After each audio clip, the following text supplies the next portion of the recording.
Today we're going to Gabai River, otherwise known as Sungai Gabai. What are your thoughts and how do you feel? I'm afraid of the leech. So if you guys have any recommendations or suggestions on how to avoid leeches or even how to prevent them from coming near to me, please comment down below. But I'm pretty excited because yesterday we went to Decathlon to buy our hiking shoes, which is waterproof, and then we also this morning we packed our breakfast and we're on our way there.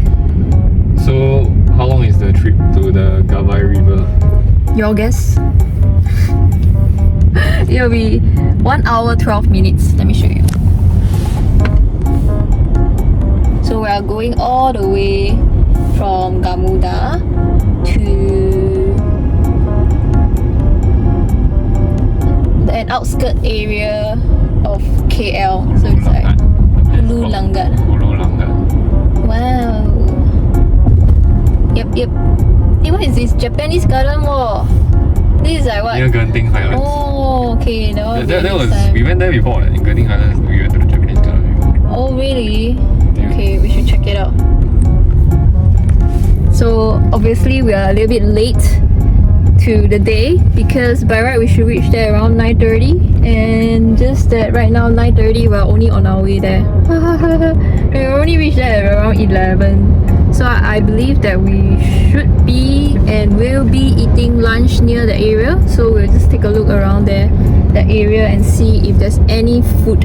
I think it's quite Hulu, so most likely there are no food establishments. You just gotta rely on your own food, which I brought 6 eggs.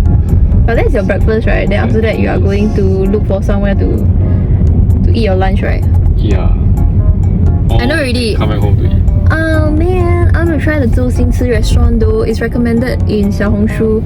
I'm gonna go and see. Since we're already out already, can we please go and check out? Can, but we need to know where's the location. Okay, I'm gonna check it out. Yeah. Any other things you wanna say? No, that's it. Alright, see you in the next one. More and more kampong area liao. Oh my gosh. Check this out. It does feels like Medan. Going towards Barastagi, right? Yeah, the forested area plus a lot of small little atap houses. Yeah. One good thing is that there's no mini buses. That drives aggressively. Really. There are a lot of blue buses. Oh, big blue buses. Yeah. We still have 18 more minutes.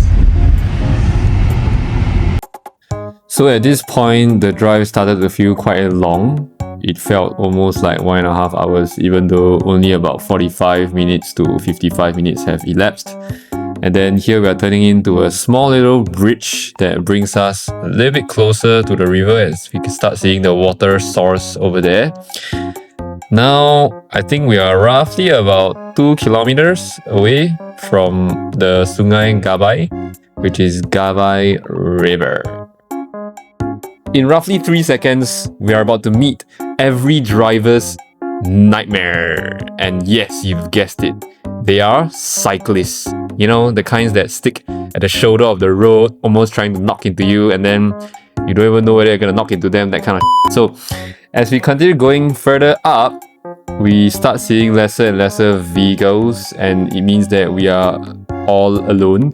So this remote area that's around us, it's a single lane, which means that if there are any oncoming vehicles and we are heading towards their direction, one person has to give way.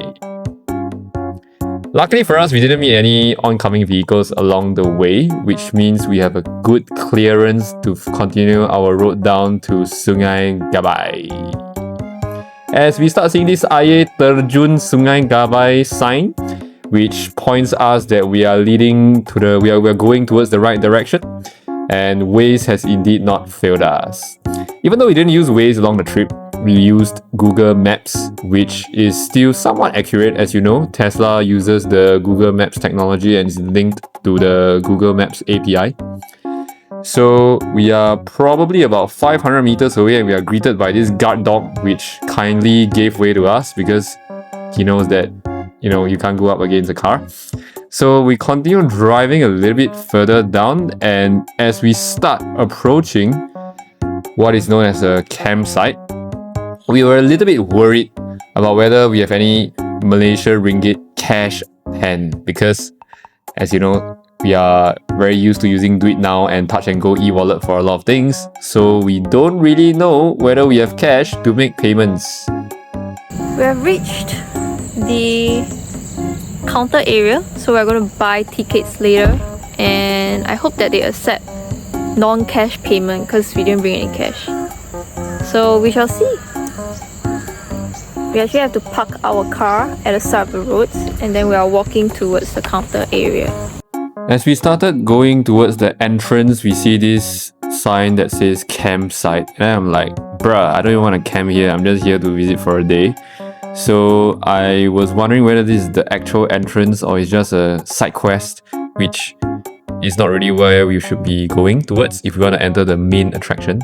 And then we start seeing things like gazebo M, gazebo L, and I'm like, bruh, is anybody gonna spend a night here? Definitely not me.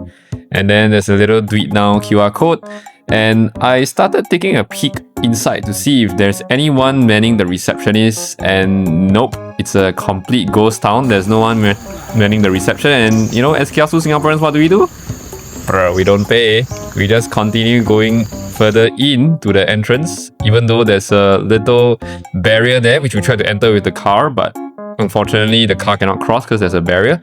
So we parked the car about 50 meters away from the main entrance, and then we used our human capital, not human capital, our body to climb over the barrier so that we can get past that barrier. And as we start marching further in towards the supposed waterfall, which was shown on Waze, we started encountering this swampy, muddy little road. And this swampy little muddy road prompted Catherine to look at me and say, "Where are my slippers?" And then I was like, "Oh, it was left in the car." And then I was hesitating whether I should go back to walk down another 100 to 150 meters to grab those slippers that she wanted. But I was like, you know what? Why don't we just continue down? And then she didn't say anything. She was kind of pissed. And as I'm making this voiceover, she's actually looking at me. So as we continue walking down, the mud started sticking to our new pair of shoes that we bought just yesterday night. And we figured that, you know, these shoes ultimately will get wet and dirty anyway, might as well. And as you see, the bunch of people that was on the left hand side of the screen earlier, those were the bunch of people that we actually dined in a way with, because they were seated at the side and there was a lack of space, and they were barbecuing away. So this is the waterfall itself, as you can see in the foreground or the background of the photo actually. So the background of the video. And I was trying so hard to crack my eggs, and I tried to use my kneecap to crack the eggs, which completely failed. And then Catherine actually pointed to the chair to suggest that I crack on the chair, and then bang, I cracked the egg, and a little bit of egg white fell out because they were soft-boiled eggs, not hard-boiled eggs. Which is kind of annoying, but it's fine. I still ate 6 eggs that morning as part of my new diet plan. So aside from the barbecue smell that we smelled throughout the 30 minutes to 1 hour that we were there, it was more or less still a pleasant experience, but the barbecue smell obviously, you know, made us tempted to want to bring our own barbecue pit the next time around, which we are never returning here anyways. So I don't know what to say now, as Catherine is looking at me doing the voiceover, and oh, there's a little bit of trickling of water over here. And I don't know whether Catherine managed to capture the whole pile of vomit that was captured in the river as well, but I don't think she managed to. And then all these are just small little B-rolls as part of the entire trip. Spending no more than 30 minutes to 1 hour, you know, because I have to devour 6 eggs and take 5 minutes rest intervals in between because it's simply too much. Oh look, a red little dragonfly that's just chilling over there and then flew away because it knew that it was being captured on camera.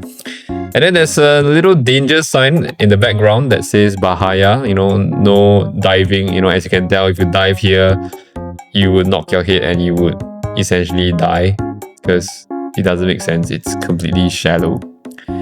And then about 30 minutes later, a second group of guys actually came. There were about, I would say, 8 to 10 of them. And then they were making a lot of noise. And then we were like, bruh, like, can you just allow us to chill in peace? And then we kind of left after 15 minutes. So here we are trying to stack a little bit of stones to kind of see how good we are at playing, what do you call that game that requires you to stack? I don't know what it's called. And then we just tried seeing who can stack more stones on top, and obviously I failed the first time round. As you can see, I put a stone on top and then the existing stone actually fell, which was a mistake because I took a larger stone.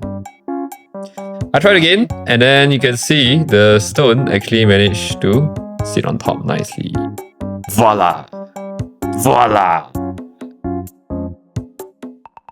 Wow, amazing feat. Good job. And then here there's a little chicken and the chick. The chick is just following the chicken. And then that's it.